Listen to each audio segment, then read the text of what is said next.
Financial year 24-25 के accounting complete हो चुकी है, यानी कि 31 मार्च 2025 कंप्लीट हो चुका है। अब बारी आती है सर बैलेंस शीट फाइनलाइजेशन की। पूरे साल हम अकाउंटिंग करते हैं, हमसे कुछ ना कुछ मिस्टेक हो जाती है या कुछ ऐसे एडजस्टमेंट होते हैं जो हमको एंड ऑफ द ईयर करने होते हैं। तो बैलेंस शीट फाइनलाइजेशन किसी भी बिजनेस का सबसे इंपॉर्टेंट पार्ट होता है, क्योंकि उसमें हम एक प्रॉफिट फाइंड करते हैं, उसी प्रॉफिट के आधार पर इनकम टैक्स रिटर्न फाइल किया जाता है। तो बैलेंस शीट फाइनलाइजेशन करने के लिए आपको 12 इंपॉर्टेंट पॉइंट्स कवर करने हैं। जब भी आप बैलेंस शीट फाइनलाइजेशन करेंगे, इन 12 पॉइंट्स को अगर ध्यान में रखेंगे तो आपकी बैलेंस शीट सही तरीके से फाइनल होगी। या फिर अगर अपना डेटा सीए को ऑडिट के लिए भेज रहे हैं और ये काम करके अगर आप किसी सीए को डेटा भेजेंगे तो सीए आपके काम से खुश हो जाएगा और आपके एम्प्लॉयर्स को बताएगा कि नहीं ये बंदा बहुत ही अच्छा है, अच्छी तरीके से काम कर रहा है, और आपका एम्प्लॉयर आपकी सैलरी इंक्रीमेंट के लिए राजी हो जाएगा और आपकी सैलरी इंक्रीमेंट हो जाएगी। इस वीडियो के लास्ट तक बने रहिएगा। 12 इंपॉर्टेंट पॉइंट्स जो कि आज हम इस वीडियो के अंदर डिटेल में डिस्कस करने वाला हैं। सबसे पहला पॉइंट है opening balance match with audited balance sheet. Financial year 23-24 की बैलेंस शीट आपके सीए ने ऑडिट करके फाइनल की थी। उसके हिसाब से 31 मार्च 2024 का क्लोजिंग बैलेंस 1 अप्रैल 2024 का ओपनिंग बैलेंस हो जाता है। तो आपकी जो एक्सेल के अंदर सीए ने जो ऑडिटेड बैलेंस शीट भेजी है उसके हिसाब से आपकी टैली की ओपनिंग बैलेंस शीट मैच कर रही है कि नहीं कर रही है, ये आप प्रॉपर तरीके से चेक कर लें। जब भी आप किसी सीए को डेटा भेजेंगे, सीए सबसे पहले ओपनिंग बैलेंस मैच करेगा। अगर आपके ओपनिंग बैलेंसेस अगर आपकी टैली के हिसाब से मैच है तो फिर चार्टर्ड अकाउंटेंट आपके काम से खुश हो जाएगा। तो नंबर 1 जो वर्क है वो है sir opening balance match with audited balance sheets. Second आता है sir ledger scrutiny. Ledger scrutiny सबसे इंपॉर्टेंट पार्ट होता है। पूरे ईयर सर हम वर्क करते हैं और पूरे ईयर वर्क करने पर हमारे जो क्रेडिटर्स होते हैं, हमारे जो डेटर्स होते हैं, हमारे जो परचेज सेल्स के जो ट्रांजैक्शन होते हैं, उसको हम प्रॉपर तरीके से चेक करते हैं। यानी कि उसमें हमने कोई गलती तो नहीं की है, कोई एंट्री हमारी डबल तो नहीं हो गई है, कोई एंट्री हमसे रे तो नहीं गई है। इसी तरह से आपको प्रॉपर लेजर स्क्रूटनी करनी है, एक एक लेजर की आपको यहां पर स्क्रूटनी करनी है। किसी का बैलेंस सर माइनस में तो नहीं जा रहा है, अगर माइनस में जा रहा है तो आपको वो सुधारना है कि सर ये बैलेंस माइनस में क्यों जा रहा है, ये आपको प्रॉपर तरीके से चेक करना होगा। Number 3 loan interest adjustment. जब भी आप किसी भी कंपनी या किसी भी प्रोप्राइटरशिप की बैलेंस शीट चेक करते हैं उसमें लोन्स एंड लाइबिलिटीज में सिक्योर्ड लोन दिखता है।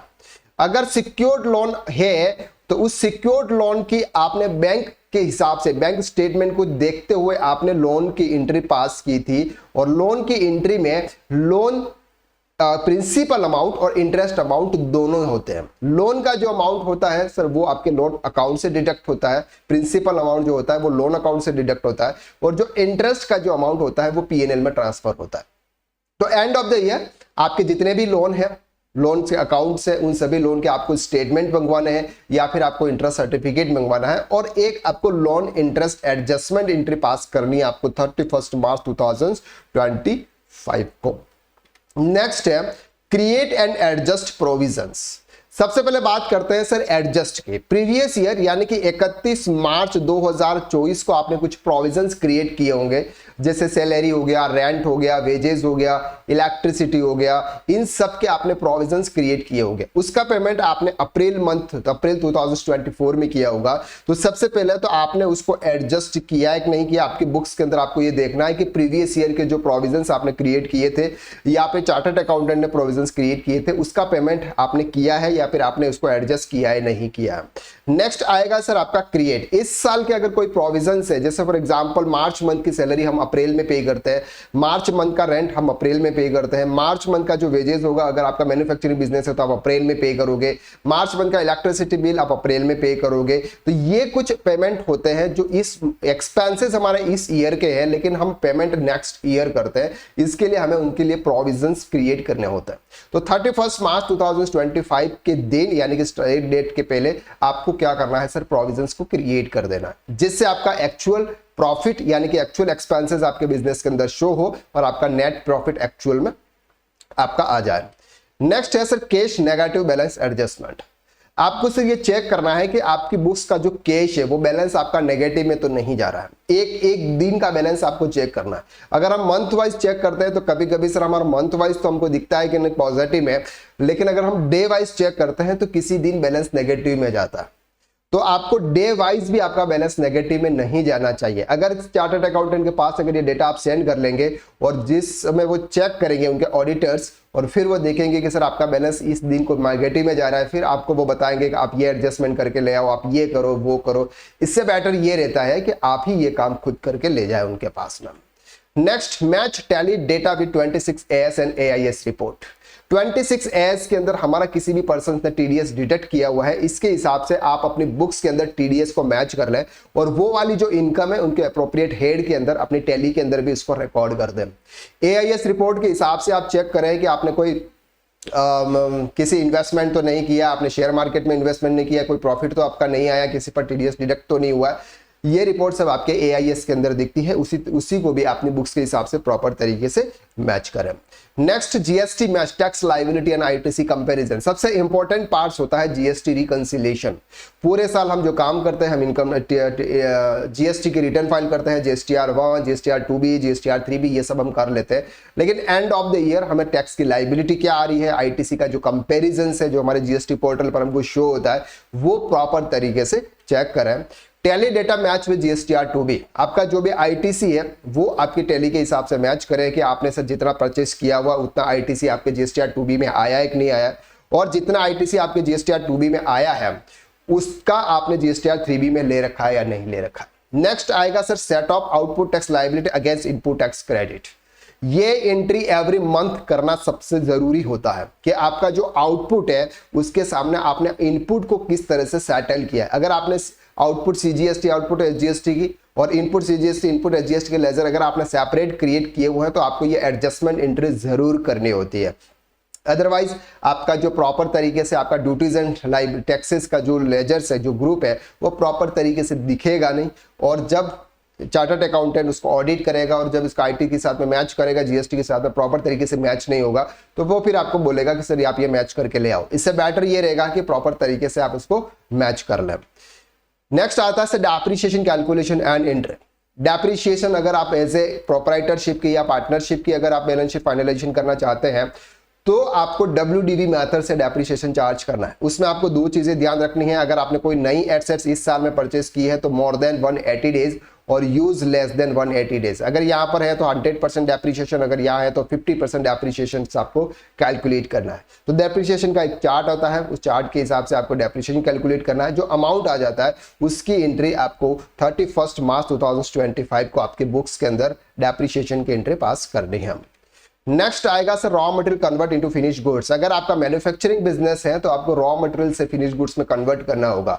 अदरवाइज सर आपका जो फिनिश गुड्स होगा वो नेगेटिव में दिखेगा और आपका रॉ मटेरियल जो होगा वो आपका एज इट इज जैसा आया है वैसा ही आपको वहां पे शो होगा। तो कोई भी आइटम्स आपका नेगेटिव में यानी कि माइनस में नहीं होना चाहिए, इस बात का आप अच्छी तरीके से ध्यान रखें। नेक्स्ट आएगा sir adjust advance tax and TDS। Sir अगर आपका कोई इनकम टैक्स आपने कैलकुलेट किया कि आपका इनकम टैक्स आ रहा है, इनकम टैक्स का कैलकुलेशन करते समय आपने जो एडवांस टैक्स का पेमेंट किया होगा या फिर आपका जो भी TDS डिडक्ट किया होगा उसकी आपको एडजस्टमेंट एंट्री पास करनी है, और एडजस्ट करने के बाद जो भी आपका इनकम टैक्स होगा वो इनकम टैक्स पेएबल के लेजर में चला जाएगा। तो ये इंपॉर्टेंट पॉइंट्स थे बैलेंस शीट फाइनलाइजेशन करने के लिए। अगर आप इतना काम बैलेंस शीट फाइनलाइजेशन करते समय कर लेते हैं तो चार्टर्ड अकाउंटेंट के पास जब आप जाएंगे तो आपकी तारीफ ही होगी, क्योंकि सब कुछ चार्टर्ड अकाउंटेंट इतना ही वहां पर देखते हैं, इससे ज्यादा और कोई बैलेंस शीट फाइनलाइजेशन में होता नहीं है। बस लास्ट में आपका नेट प्रॉफिट कितना बढ़ाना है, कितना घटाना है, क्या रखना है, क्या नहीं रखना है, वो चार्टर्ड अकाउंटेंट इस बात को अच्छी तरीके से समझता है। अगर आप ये सब कुछ ऐसे प्रैक्टिकली सीखना चाहते हैं, ये जो भी ट्रांजैक्शन हमने यहाँ पर बताया ये सब कुछ अगर आप प्रैक्टिकली सीखना चाहते हैं तो हमारा एक कोर्स है बैलेंस शीट फाइनलाइजेशन कोर्स, जिसके अंदर हमने आपको ये जो इंपॉर्टेंट 12 पॉइंट्स डिस्कस किए हैं इन सभी पॉइंट्स को हम प्रैक्टिकली टैली के अंदर हम करके बताते हैं। यहाँ पर आपको प्रोप्राइटरशिप की, पार्टनरशिप की और कंपनी की तीनों की बैलेंस शीट फाइनलाइजेशन करना आपको सिखाया जाता है। पार्टनर्स के कैपिटल अकाउंट्स आपको किस तरह से मेंटेन करना है, उनको सैलरी, इंटरेस्ट या फिर कमीशन की एंट्री आपको कैसे पास करनी है। अगर आपका उनका इनकम टैक्स पेबल है उसको कैसे एडजस्ट करना है, कंपनी की बैलेंस शीट एज पर शेड्यूल 3 के हिसाब से आप नोट्स वाइज कैसे प्रिपेयर करेंगे, डेफर्ड टैक्स एसेट्स लायबिलिटी कैसे क्रिएट करेंगे, डेप्रिसिएशन एज पर WDV SLM मेथड्स आप किस तरह से कैलकुलेट करेंगे, यह सब कुछ आपको practical balance sheet finalisation course में सिखाया जाता है। फीस ओनली फॉर 499 रुपीज है, ओनली फॉर 499 यानी कि 500 रुपीज में आपको इतना सारा कंटेंट मिल रहा है। एक बार आप इस कोर्स को परचेज जरूर कर लीजिए और इस कोर्स को परचेज करने के बाद आप प्रैक्टिकली बैलेंस शीट फाइनलाइजेशन करना सीख जाएंगे। और अगर आप किसी और को बैलेंस शीट फाइनलाइजेशन के लिए डेटा दे रहे हैं तो वो काम आप खुद कर पाओगे। तो आज ही ज्वाइन कीजिए इस कोर्स को। इस कोर्स की लिंक आपको डिस्क्रिप्शन के अंदर शेयर की हुई है। अगर ये वीडियो आपको अच्छा लगा तो वीडियो को आप लाइक जरूर कीजिएगा। अगर आप फ्रेंड के साथ में अगर शेयर करना चाहते हैं तो आप शेयर कर सकते हैं। अगर आप हमारे इस चैनल पर अभी तक नए हैं या फिर पुराने हैं लेकिन अभी तक आपने इस चैनल को सब्सक्राइब नहीं किया है तो कर दीजिए, क्योंकि फ्री ऑफ कॉस्ट है और आपके एक सब्सक्राइब से हमारा मोटिवेशन बढ़ता है। अगर आप वीडियो को लाइक करते हैं, अगर आप कमेंट करते हैं तो हमें और अच्छे वीडियो बनाने का मोटिवेशन आता है और अच्छी तरीके से हम कंटेंट क्रिएट कर पाते हैं। अगर आप यूँ सोच रहे होंगे कि सर हमारे एक सब्सक्राइबर से या फिर हमारे एक लाइक से सर आपके यूट्यूब चैनल ग्रो कर जाएगा और आपको पैसे मिल जाएंगे, सर ऐसा कुछ भी नहीं है। हम भी आपको कुछ न कुछ नॉलेज ही प्रोवाइड कर रहे हैं। मार्केट में बहुत सारे ऐसे फालतू वीडियोस देख के लोग सब्सक्राइब कर लेते हैं, तो यहाँ पर तो नॉलेज ही दे रहे हैं जो आपके प्रैक्टिकल लाइफ के अंदर काम आता है। तो आज के लिए बस इतना। नेक्स्ट वीडियो में, नेक्स्ट कंटेंट में आपका फिर से हम स्वागत करेंगे। अगर आप कोई स्पेशल कंटेंट चाहते हैं कि सर इस टॉपिक पर आप वीडियो बनाइए, इस टॉपिक पर R&D कीजिए, तो वो भी टॉपिक आप अपने कमेंट बॉक्स में लिख सकते हैं। या फिर आप हमसे व्हाट्सएप के थ्रू जुड़ना चाहते हैं तो उसकी व्हाट्सएप की लिंक भी आपको डिस्क्रिप्शन के अंदर शेयर की हुई है, या हमारे से आप परमानेंट अगर जुड़ना चाहते हैं। तो आज के लिए बस इतना। नेक्स्ट वीडियो में हम फिर मुलाकात करते हैं। तब तक के लिए thank you so much. Bye bye. हंसते रहिए, मुस्कुराते रहिए। KSR अकेडमी कॉमर्स इंस्टीट्यूट के यूट्यूब चैनल को देखते रहिए। जय हिंद।